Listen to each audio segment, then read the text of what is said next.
ഇന്ന് ഗൾഫ് നാടുകളിൽ, ഒമാൻ ഒഴികെയുള്ള നാടുകളിൽ പെരുന്നാൾ ആഘോഷിക്കുകയാണ്, ചെറിയ പെരുന്നാൾ ആഘോഷിക്കുകയാണ്. സൗദിയിൽ ശവ്വാൽ മാസപ്പിറവി ദൃശ്യമായതോടെയാണ് പെരുന്നാൾ ആഘോഷിക്കുന്നത്. സൗദി അറേബ്യയിലെ തുമൈർ, ഹോത്ത, സുദൈർ എന്നിവിടങ്ങളിലാണ് മാസപ്പിറവി ദൃശ്യമായത്. പ്രാർത്ഥനാ നിറവിലാണ് വിശ്വാസി സമൂഹം. നമ്മുടെ കേരളത്തിൽ നാളെയാണ് പെരുന്നാൾ നമ്മൾ ആഘോഷിക്കാൻ വേണ്ടി പോകുന്നത്. ഇന്ന് റമദാൻ 29 രാവിലെ നമുക്ക് റമദാൻ 29 ആശംസകളൊക്കെ നമ്മുടെ പ്രിയപ്പെട്ട പ്രേക്ഷകർ നൽകുകയുണ്ടായി. അപ്പോൾ അങ്ങനെ പെരുന്നാളിൻ്റെ ഏറ്റവും മനോഹരമായ വ്രതശുദ്ധിയുടെ ഏറ്റവും നല്ലൊരു നോമ്പുകാലം കൂടി കടന്നു പോവുകയാണ്. പ്രാർത്ഥനാ നിറവിൽ വിശ്വാസികൾ നിൽക്കുന്നു. ജമാലുദ്ദീൻ ദുബായിൽ നിന്ന് നമ്മളോടൊപ്പം ചേരുകയാണ് ഈ പെരുന്നാൾ വിശേഷങ്ങൾ പങ്കുവയ്ക്കാനായിട്ട്. നമുക്ക് നോക്കാം ഗൾഫ് നാടുകളിലെ പെരുന്നാൾ കാഴ്ചകൾ എന്തൊക്കെയാണെന്ന്. ജമാൽ, ഇസ്ലാമിലെ ഗുഡ് മോർണിംഗ്. രാജ്യങ്ങളിൽ ചെറിയ രാവിലെ തന്നെ ദുബായിലും ഈദ് നമസ്കാരങ്ങൾ നടന്നത്. മലയാളികളുടെ നമസ്കാരങ്ങൾ ഷാർജയിലും മലയാളികളുടെ നേതൃത്വത്തിലാണ് ഈദ്ഗാഹുകൾക്ക് ദുബായ് അൽമനാറിൽ ാണ് ഈദ്ഗാഹിന് നേതൃത്വം നൽകിയത്.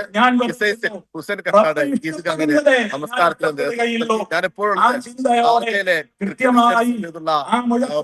ഫുട്ബോൾ ഗ്രൗണ്ടാണ് ഇവിടെ. ഇപ്പോൾ ഈ പ്രഭാഷണം നടക്കുകയാണ്.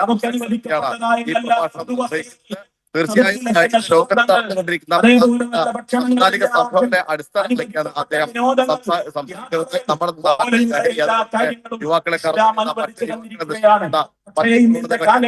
കരുതി. ഏതായാലും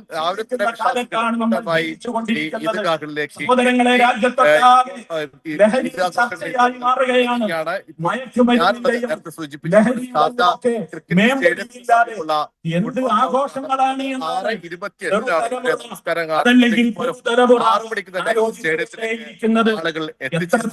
ആളുകൾ ഒഴികെയുള്ള എല്ലാ ഗൾഫ് രാജ്യങ്ങളിലും ചെറിയ വീടുകൾ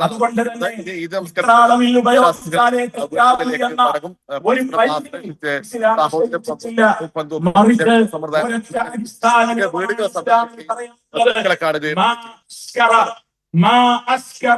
ശരി, ഓക്കെ, താങ്ക് യു ജമാൽ. രാവിലെ ആ പ്രാർത്ഥനാ ചടങ്ങുകൾക്കിടയിൽ നിന്നാണ് ജമാൽ നമ്മളോട് സംസാരിച്ചുകൊണ്ടിരിക്കുന്നത്. ഷാർജ ക്രിക്കറ്റ് സ്റ്റേഡിയത്തിന് സമീപമുള്ള മൈതാനത്താണ് പ്രത്യേക ഈദ് നമസ്കാരം നടക്കുന്നത്. അവിടെ നിന്നാണ് ജമാൽ നമ്മളോട് സംസാരിക്കുന്നത്. തത്സമയ ദൃശ്യങ്ങളാണ് നമ്മളിപ്പോൾ ഷാർജയിൽ നിന്ന് കണ്ടുകൊണ്ടിരിക്കുന്നത്. ജമാലുദ്ദീനാണ് നമുക്ക് ഈ വിവരങ്ങൾ നൽകിയത്. ഏതായാലും ഗൾഫ് നാടുകൾ, ഒമാൻ ഒഴികെയുള്ള ഇടങ്ങൾ ഇന്ന് പെരുന്നാൾ ആഘോഷിക്കുന്നു.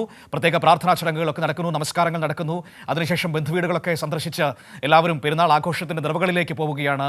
ഒരു മാസം നീണ്ട നോമ്പുകാലം, പ്രാർത്ഥന ഭരിതമായ ഒരു മാസത്തിന് സമാപനമാവുകയാണ്. ഏറ്റവും മനോഹരമായ ഒരു നോമ്പുകാലം കടന്നു പോകുന്നു. നമ്മൾ നാളെ ചെറിയ പെരുന്നാൾ ആഘോഷിക്കാൻ വേണ്ടി തയ്യാറെടുക്കുകയാണ്. വിവരങ്ങളാണ് ജമാൽ നൽകിയത്.